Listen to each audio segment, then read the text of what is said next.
Clive Butkow of Keynote Ventures is joining us, and his keynote will be on 10 lessons for entrepreneurs when raising venture capital. We certainly all need some of that advice. Give a round of applause for Clive. Thanks, man. Is this, can everyone hear me okay? Okay, yeah, well, good afternoon to everyone. Thanks for making it. It's good to see a nice turnout out here. And good to see an event in Joburg for a change. I'm always doing this at Workshop 17 in Cape Town or somewhere else in Cape Town. So it's actually a nice change actually being in Joey's. And hopefully a lot of you are from Joburg and to see some Joburg entrepreneurs. So just quickly as a way of introduction, I've always been, since a little kid, I've been an entrepreneur, the typical lemonade stand, built carts. I built a little cart business. I had so many businesses. I was 7 or 8 years old, and I started working in a clothes shop. Then I did a BSc, a computer science and mathematics degree. I was going to go and join, actually I was going to start my own company, a tech company. This was back in a long, long time ago. And I was headhunted by a company called Arthur Andersen, Accenture, and I joined Accenture. And I stayed and worked in Accenture for about 28 years. I became the COO, built with the guys about a 4.5 billion rand business. I had the privilege of working in Silicon Valley in my younger years, actually exited 2 companies in Silicon Valley long time ago. There were 2 tech companies in the old client-server architecture. There was no internet. There was no Web 2.0. There was definitely no metaverse in Web 3.0. That didn't exist. So that was my opportunity. I worked with some of the top venture capitalists, and I learned some incredible lessons to bring back to South Africa. About 10 years ago, I just decided this is enough. I don't want to be at Accenture anymore. So I retired. I remember at the coffee shop saying, what I want to do, I've retired, I'm too young to retire, what I want to do, and I said, I'm going to start a venture capital company. That was my skills.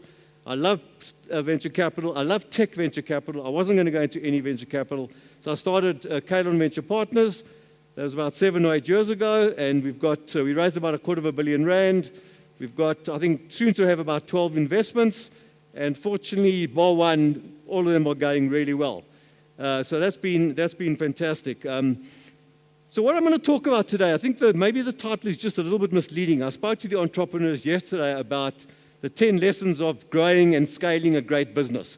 So when we talk about raising venture capital, everything you need to do to grow a great business is also what you need to do to raise venture capital. So don't let this confuse you. You don't need to raise venture capital to build a scalable startup, particularly in the tech space. You can build a unicorn, a billion-dollar company without raising venture capital.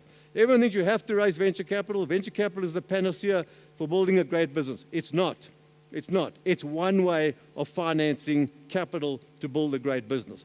So what I'm going to talk about today, these 10 lessons, is actually how you build a great business. And if you build a great business, I'm going to knock on your door and say, how much money do you want? I want to put 15 or 30 million rand into you because you've got a great business. So please discern between the two. And for those of you that I spoke to yesterday, there will be obviously some overlap. But I think these lessons, sometimes you have to hear more than once to really help them, help cement them coming forward. So I'm going to talk about my 10 lessons. I've got a lot more than 10. But in the time that we've got, I'm only going to go through 10. So number one, and there will be a few minutes for Q&A later. So if you've got any questions, just mark them down. And I think what I want to achieve today is 3 objectives. One is, you listen and you hear about other ways of doing things from someone that's been there, done it, made all the mistakes. I've built about 100 tech businesses. I've failed at quite a few of those, but I've probably learned more from the few I've failed at than the 90-something that I've succeeded at. So learn from someone that's done it before. And if I say something that resonates, write it down. They say if you write something down, you're going to have 5 times more chance of remembering it than if you don't write it down. So just write it down. So, and also, I want you to have, when you walk out here today, I want you to have not just more information. Everyone talks and there's lots more information. We all get information. But I want you to have a plan. So it's a plan for how do I build my business to help me grow towards a unicorn. And we all talk about a unicorn. Maybe it's a decacorn. But let's get to R1 million, then we'll get to $1 billion, or R1 billion, $1 billion. But that's what I want you to write down and have a plan of how you're going to do this. So let me tell you now, me as a venture capitalist, what am I going to look for? How do you need to grow your business that you can one day, and hopefully very young, you can retire, and then you can come and do what I do, and then you can be the venture capitalist as opposed to being the entrepreneur. But the most important thing we look for, at the end of the day, I do not invest in products. I do not invest in ideas. I do not invest in services. I invest in people. Okay? It's people. So if everyone says, what's your 5 key criteria for investments? People, people, people, people, and people. Okay, then there's the product, then there's the target addressable market, then there's the traction and all the other things I'll look at. But if you're not the right team, you're not getting my money. It's simple as that. You have to have the right team. And this is really important, guys, because how many of you here are building your own businesses or CEO or founders of your own businesses? Okay, quite a lot of you. How many of you think when one day you want to sell your business for R1 billion, you will still be the CEO? Okay, great. But not all of you put your hands up, which is right.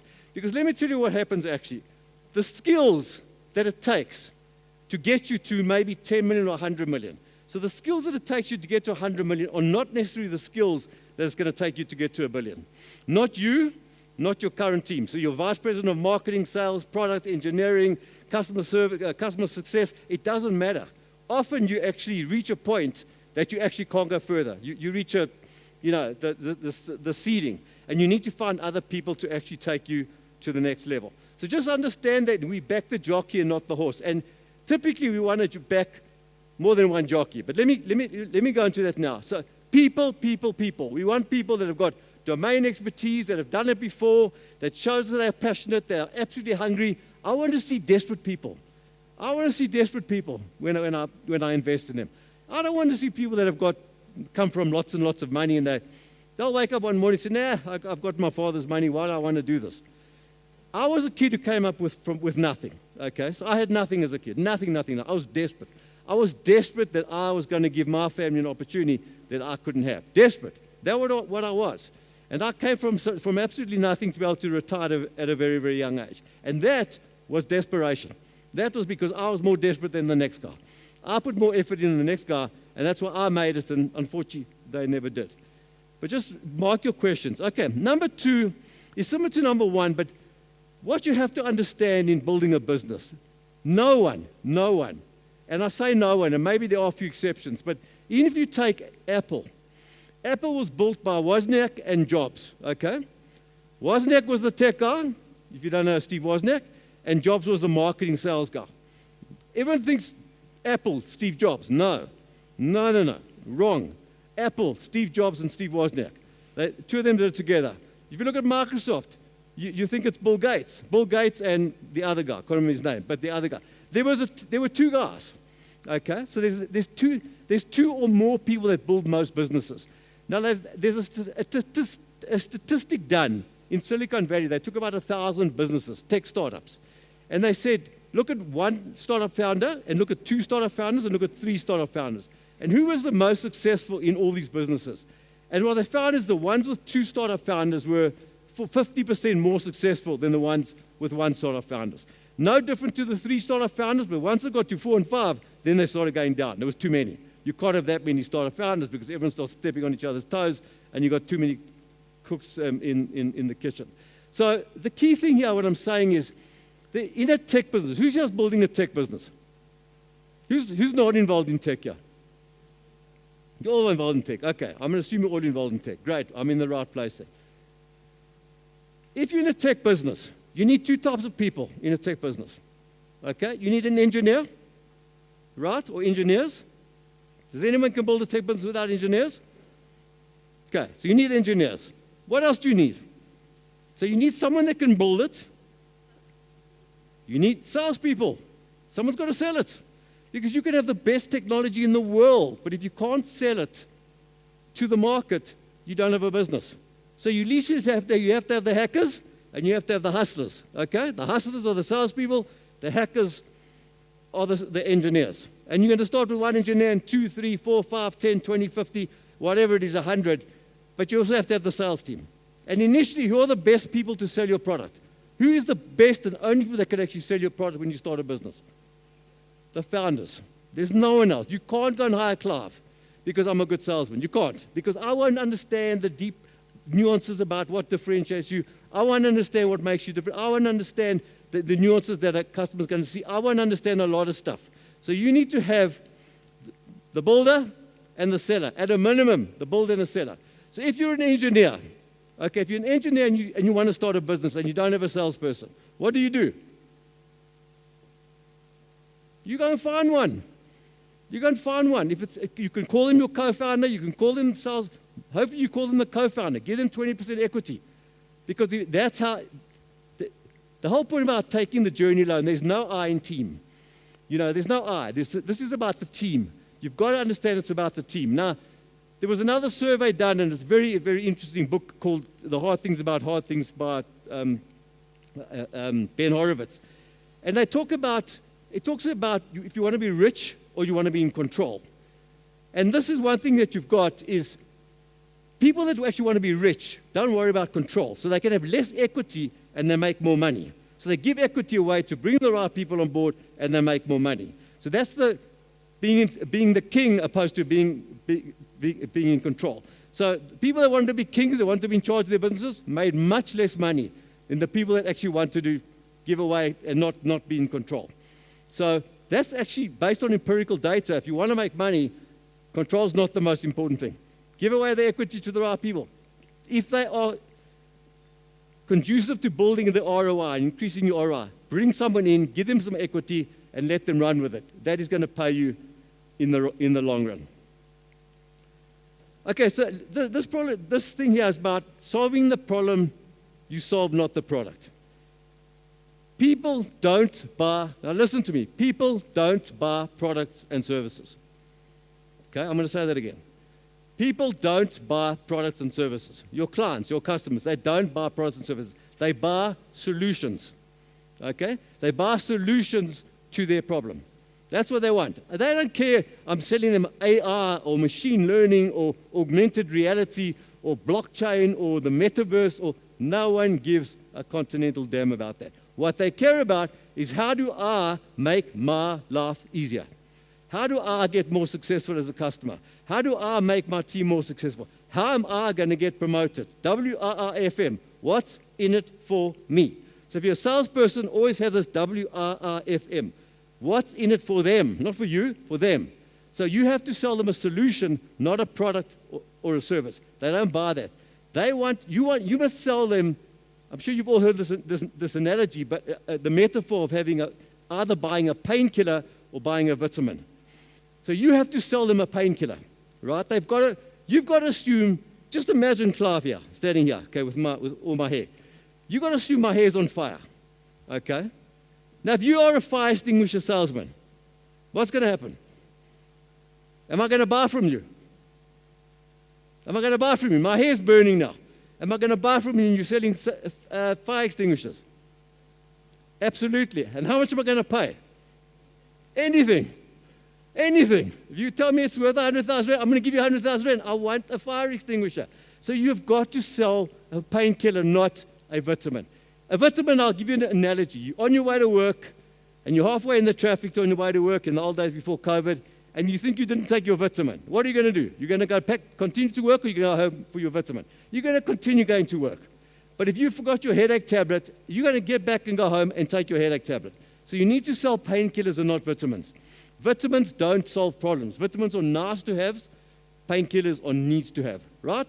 Always think the analogy, someone's hair's on fire, and that's how you're going to sell it to them. Okay, number 4, bootstrap before raising capital. Now, I said it up front that you don't have to raise capital to be a successful business. But what you should try and do, everyone says to me, Clive, I can't grow my business because I need capital. I say that's nonsense. You don't need capital. You don't. If you are building the next Tesla car, yes, you need capital. If you're building the next internet link to satellites that are going to fly over Ukraine, yes, you need capital. If you're going to build the next CT scan that runs in Netcare and takes a scan of your body, yes, you need capital. But you guys here in tech businesses, because I know you don't need much capital for a tech business. You can come up with a straw man model or a pilot within a weekend or 10 days. You need an internet connection, you need an iPad with a browser, and you can actually go and build your business. So bootstrap before you build a business. If the best funding you can get, now listen to me here, the best funding you can get is customer funding, okay? So why is customer funding so important? So you go to your customer and you speak to the customer and say, what are your problems? These are all my problems, and so if I built this for you, would you buy it from me? Absolutely, I'd buy it from you. And how much would you pay? I'd pay X amount. So let me ask you, Mr. Custom, won't you prepay this order so I can start this development and then I'll develop it for you? Often they'll do that. And the nice thing about them doing that is it's non-dilutive capital. So there's no dilution to your cap table. You're not giving away 10, 20, 30, 40, 50%. You're not giving anything away like you would to a venture capitalist. You do give, if I put $5 million in your early stage business, I'm going to take 50% of your business. That's a killer for you, it's a killer for me. No one wants to do that. Rather bootstrap your business, bootstrap it and get it to without spending any money. What you must remember, there's something called OPM, OPB, other people's brains, other people's assets. Just remember about those things. Other people have got what you need. They might have, you need a camera. They've got the camera that you can borrow from them. They've got that assets. Other people's brains, other people's resources. Go and find other people. Find people in your community that want to help and maybe you'll give them some equity. So always think about what other people you can get involved to help you grow your business. And I'm telling you, you'll find someone. You just got to look hard enough. Don't take no for an answer. Keep on looking. And you'll eventually find someone. Okay, number 5 is get out the building. Now, why do I say this? I make the joke that, and I just told this to the guys the other day, but I used to head up technology sales at Accenture before I became the CIO, and I had about 100 people reporting to me. And one weekend, I just got some removal company. They came in, they took all the desks, all the PCs, everything, and they took it all away, everything. So on the Monday morning, I had like a strike outside my office, and everyone said, where must I sit? I got nowhere to sit. So I said to them, stop for 1 second. You tell me how many customers you see, and we were here in Herodine, just up the road here. I said, how many customers do you see in this building? And I got dead silence. Because what was the answer? 0. There's no customers in this building. So I told them, if you want to be a great salesman, get out the building. Get out the building and go and find out what your customers want. Find out what's keeping them awake at night. Find out what they will pay for. Find out what problem, what solution they will buy. Find out everything from them. Go and speak to them. The lean startup. Go and speak to 50 to 100 customers and find out what they want. Find out what's keeping them awake. And then you'll be able to sell it to them. I mean, I must be honest with you, about 10, 15 of these people left after this. I had 85 left. And the ones that left told me to go and multiply myself. Or by myself. But anyway, that they weren't very nice, but that was one of those things. But that's why you've got to, guys, if you're starting a new business, if you haven't spoken to 20, 30, 40, 50 customers, you're not going to be successful. Because build it and they will come does not work. Okay? If you want to go and see the movies, Field of Dreams with Kevin Costner, then build it and they will come. In the real world, build it and they will come does not work. Build it, they will not come. Find out what they want, find out what problems they've got, then build it, then they will come. So how you have to build a business, you've got to go from the customer into your business. Okay? What are my problems? Here's all my problems. And into my business to engineering, and they go and code it. Not from engineering out the business to the customer. Does everyone understand the distinction there? You've got to speak to your customers and then go and build the stuff. Don't build the stuff and then go and speak to your customers. Because I'm telling you, you're going to waste a lot of money. A lot of money, and you're going to go back to square one, and all that money is down the drain, and all that time is down the drain. Because even if it didn't cost you money, it cost you your own time, and that's resources time. One thing about South Africa and everywhere around the world, there are so many million dollar ideas or $100 million ideas, but there's not so many entrepreneurs can build $100 million businesses. So execution trumps ideas, guys, every single time. It's not about the idea. It's never, ever about the idea. We all have thousands of ideas. We sit in the shower, we've got these 100 ideas. It's the difference between the great entrepreneur and the good entrepreneurs, the ones that can take those ideas and turn them into solutions to solve clients' problems. And that's how you make money. So execution is always going to trump ideas. Bottom line is execution trumps strategy, execution trumps ideas. You've got to go out there and do the execution. You've got to go out there and get traction, because traction is going to solve everything. And that's the next point I make there. I call it the 50-50 rule. You've got to spend 50% of your time building your stuff and 50% of your time selling your stuff.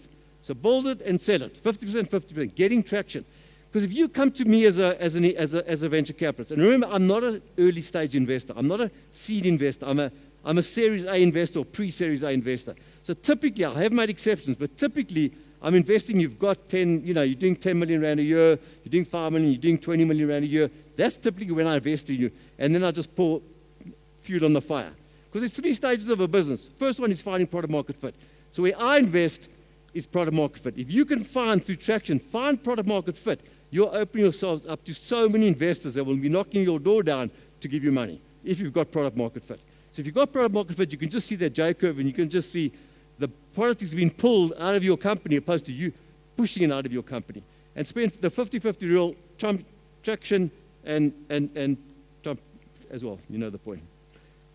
If I said there was probably one most important, I said it was that we invest in people, which is number 1. But number 2 is insufficient focus. Let me tell you what I see as a venture capitalist. And we see I've got Laron there as the CEO, and I've got Sean there as another one of our team members sitting there. But what do we see all the time? We see so many businesses, early stage, middle stage, late stage, et cetera, et cetera. But what do we see with most of these early stage businesses? They fall in love with what they're doing, number 1. But the problem is they try and see, they want to solve everyone's problems. Too many markets, too many verticals, too many products, too many problems that are being solved, blah, blah, blah, blah, blah. So they're a startup. How much revenue you got? Nothing. Or they've got 5,000 Rand a month, and they've already got 5 products. They've got 5 markets. They've got 5 everything else that they should be doing. No, stop. Stop, stop, stop. 1 product, 1 market, 1 problem that you're solving. 1, 1, 1, 1, 1. So what you typically find with most entrepreneurs, they go mile wide like that and go inch deep. So they're inch deep in retail, an inch deep in insurance, an inch deep in banking, an inch deep in ... Rather than saying, I do nothing, but I want to go mile deep. Let me take insurance. So this problem is an insurance problem. One of our companies have got this exact issue. That's what we've tried to do, and we've just spent more and more and more cash. And now we're looking and saying, shit, we've got a cash crunch. And we said, stop everything there. We're just going to focus on insurance. That one use case in insurance, and now we're starting to go the mile deep. And we have to once we get to the mile deep and we start making lots of money and free cash flow, we can start worrying about selling to other areas. But you have to absolutely focus. And the idea about focus is, it's not what you say yes to. You've got to say no to the good. Now listen to me what I'm saying. You've got to say no to the good so you can say yes to the great. Okay? No to the good so you can say yes to the great. The most important thing about focus is when someone comes to you in your early stage and they say, can you just do this for me? Typically what entrepreneurs say, yes, I'll do it for you. Why? Because they need some cash and they're desperate for cash flow. And eventually you just become a jack of all trades and a master of absolutely nothing. You want to become not that. You want to become an expert at one thing. And then you go out. Google. They put Google AdWords. They started with Google search. That's what made them Google. Then they went into Glass and Waze and all these other things. They didn't start from day one. They became the best search company in the world, and then they started going across horizontally and starting to look at other things. That's actually what made them successful. So remembering what I said there. Say no to the good so you can say yes to the great. Focus is absolutely everything. Less is more.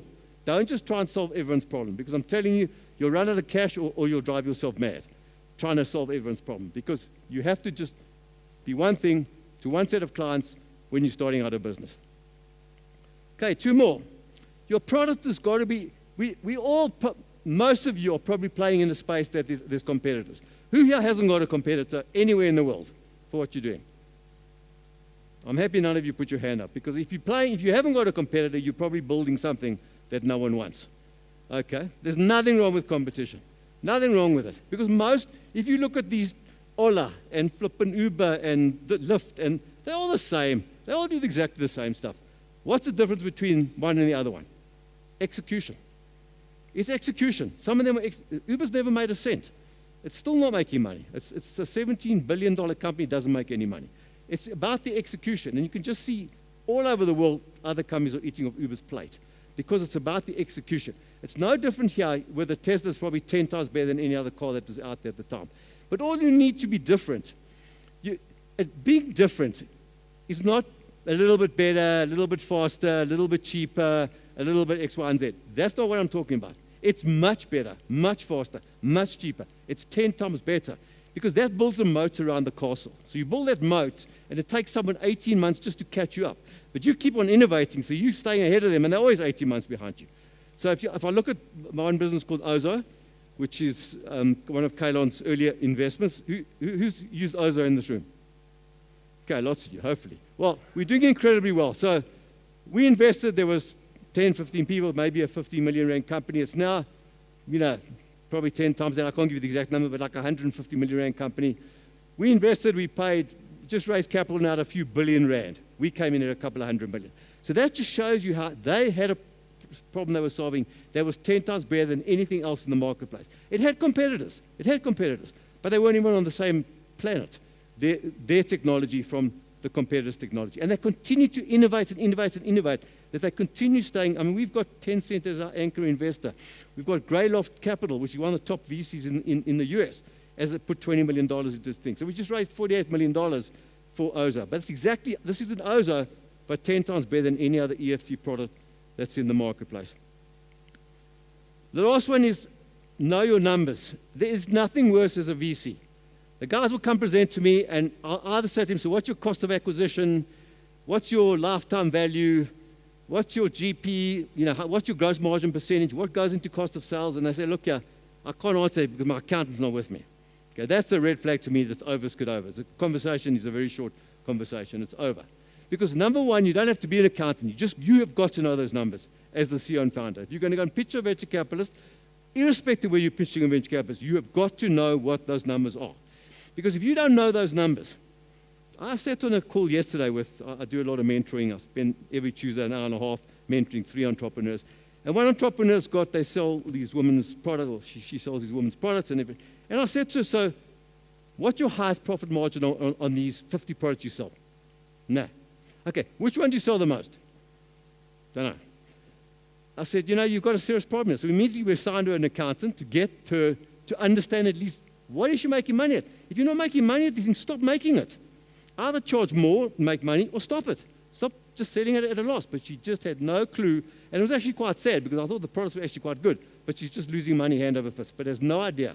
So Warren Buffett said accounting is the language of business. And he's absolutely right. Accounting is the language of business. It doesn't mean you have to be an accountant. That's boring. Don't be an accountant. I didn't say that. Just my father was an accountant. His brothers were an accountant. My wife's an accountant. Everyone's an accountant, except me.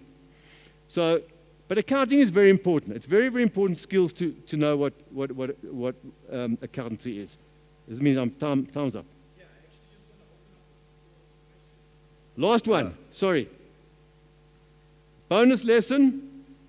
Capital does not validate your business model. Even if you raise capital, it doesn't mean you've got a great business model. Okay, let's. So are you ready to go and raise capital and start your scale your startup into a $100 million or unicorn? Yes? Okay, yeah. 2 people are happy. Okay, at least 2 people are happy. It's great. Look, we should have a lot of questions because everyone here is raising capital. So any round of questions, we've got a roving microphone. I think we'll take about 2 to 3 questions so we can take a short break and move on to the next round of pitches. There's a question right in the back. Just tell us your name, where you're from, and shoot. Cool. Thanks, Clive. I'm Daniel Novitskas from Specno. We're a venture builder using services to bootstrap ourselves. And at the moment, we are focused on building an internal product with the additional margins that we're making. And so we're also beginning to look at what it will take to raise capital, and are already starting to think beyond just the seed route. Would we like to expand overseas, and then what would that look like? And just in the discussions we're having, we were quoted 300,000 Rand by lawyers in order to set up a US-based structure that doesn't trigger capital gains tax as we raise a second round. And so my question is, how, and maybe this isn't for you if you are investing at the Series A stage, but how do you set an entrepreneur up in South Africa to be able to raise a round locally, ensuring that they can still go abroad and raise there? Yeah, I think it's a great question. I mean, I'll tell you just my view as a venture capitalist. I don't think you should set up an offshore operation from day one. You don't need to. You're running way ahead of yourself. Way ahead of yourself. Yeah. Get some traction now. So let's take our companies as an example. OZA, we're now setting up an Amsterdam entity. Laurent and I were on the phone just before we came out here. We invested in another company in Cape Town, which has got a UK domiciliation. We've just taken another one of our companies called Mobus to Delaware, to the US. But Mobus is doing 60, 70 million. And now we're taking it to the US.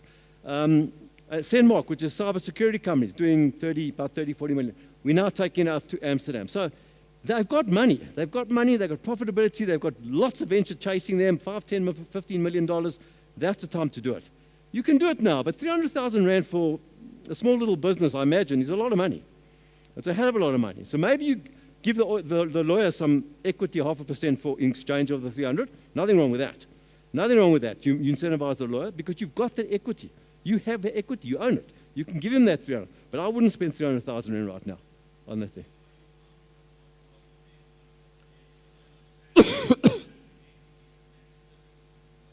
You know what?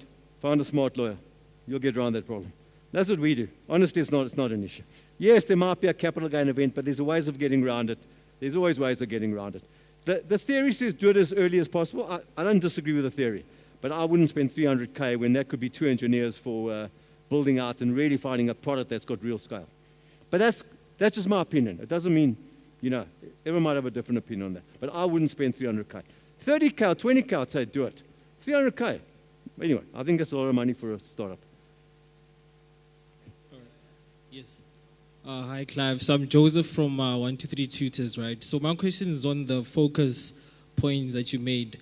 But one thing, realistically speaking, as an entrepreneur is that, especially if you don't have a lot of backing from family or whatever the case may be, if you do see an opportunity to make an extra $5,000 that can pay for rent that other month, how do you have a framework to confidently say no to that so that you can say yes to the great things? Looking at how, realistically speaking, you got to eat. Sorry, I'm not sure I understood the question. Just reply that just briefly. Yeah, so let me rephrase. So basically, I think to follow that advice, you really need to be in a mindset where you're confident that at the end of the month, you'll still be able to sustain yourself and be confident that saying no to that 5K is actually saying yes to 100K or whatever the case may be. Maybe if you have a mentor that will tell you that it's much easier, but if you're alone as an entrepreneur, you need some other reassurance that yes, at the end of the month, I'll still be able to say yes to the great thing. Okay, got it. Look, it's a very good question, and it's how long is a piece of string, that type of answer. But if you really need 5K and you haven't got 5K to put food on the table, go get that 5K. Don't listen to me. I mean, I'm talking about now you're a little bit bigger now and you're starting to mature as a business and you're starting to get traction. That's the dangerous time that you can get sidetracked. But if you're just starting out, a lot of businesses are funded, product businesses are funding out of services. So someone says, just do this for me for 5K, and they fund them out of those services. Nothing wrong with that. But there must be, if you're building a product business, which is scalable and you can build it into a unicorn, at some point you've got to say no. Go and raise capital or find another way of financing it through angel investors, through family and friends, whatever it might be. But if you really are desperate for that 5K right up front, just ignore what Clive said. But don't ignore it for too long. That's what I'm saying. Because once you've got something going and then you just keep on taking yourself out of your main core business, that's when you're losing opportunity cost. You could have been selling 100, 200, 500K, but you're actually doing 5,000 Rand work. That's where I'd say no to it. But as you start out, a lot of entrepreneurs, I've done it as well. You live on ramen noodles, as they call it in the US. That's what you've got to do. So,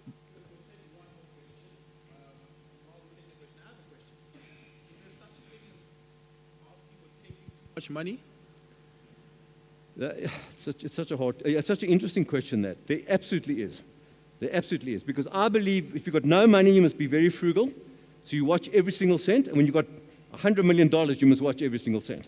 So the way you look after money when you've got a very small business must be exactly the same way when you've got a very big business. What happens in the real world? They buy the snooker tables and the fuseball tables and the flipping hot dog machines and everything, and you walk around with a Porsche, etc., etc. Wrong behavior.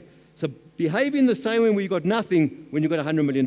But the second part of that question is, markets have been very, very frothy for a long time now. The raises have been ridiculous. Take Flutterwave. They didn't go out to raise $300 million.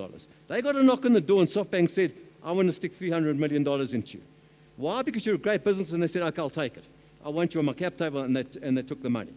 Right now, I'm saying to my entrepreneurs, take a little bit more money because valuations are going down. There's a lot of downward pressure on valuations. So I say, take a bit more, so at least we can last for 2 years.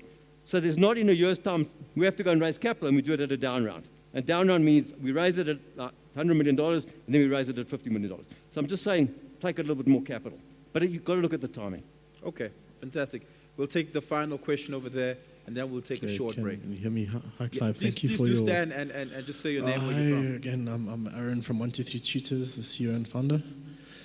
So, Clive, I just Can you want speak up a bit? Sorry, Oh, can you hear me? Yeah, go ahead. So, if you have IP and you've built IP in South Africa and you're still an early stage startup and you want to get investors, so in South Africa, we know there's venture capital, in Africa there's venture capital, but we all know there's more venture capital in Europe and say in the USA. Now, if you've developed IP in this country and the exchange rate overseas versus South Africa is obviously a lot high, so as a early stage startup, you can get a lot more funding from overseas than a VC here, right? Because the conversion is, or the exchange is way better.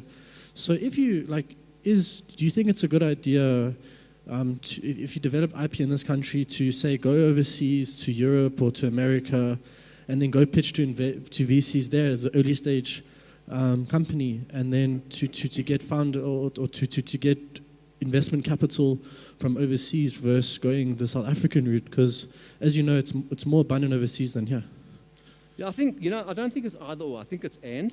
I'll be honest with you. I think going just overseas, and you're right, you'll get a dollar amount versus a rand amount. You'll get $5 million versus 5 million rand, or $5 million versus 50 million rand, or something like that. But what you also need, someone sitting in San Francisco in the Bay, and you sitting here in Johannesburg, you need help every day. So if I can just help you maybe make the right decision once, or help you hire one VP of this, or help you this, that's going to help you build this business much quicker. It's going to help you do something in 5 years that typically you wouldn't do with 7 years. They're not going to do that from Silicon Valley. So I would say to you, I always say build your business where you birth it. So South Africa is where you birth the business, build it here. Go and get money from them, definitely, so they buy their seat at the table. And when you need to raise $10, $20, $50 million, you got them. But get a South African investor involved as well, because you do need help. Don't think you know everything. You don't. The only thing I know is that you don't know everything. The only thing I know is I don't know everything either. Because we don't know what we don't know, and that's the most dangerous thing about it. But if they're too far away, they're not going to help you on a day-to-day basis. You need someone to pick up the phone and say, look, can you introduce me to ShopRite? Can you introduce me to Woolworths? Can you introduce me? Those guys are not going to do it. So I think a combination of both is what I would do. And that's what we're asking our company to do now. Just get the VCs. Yes, they put in higher valuations, but at least for the next round, we know we're not going to be able to put in 10, 20 million, 50 million. We haven't got that money, but they have. So I think and don't worry about patents. That's not the issue at all. That you can take offshore at a later stage. Does it make sense? Fantastic. Thank you so much, Clive. Really do appreciate it.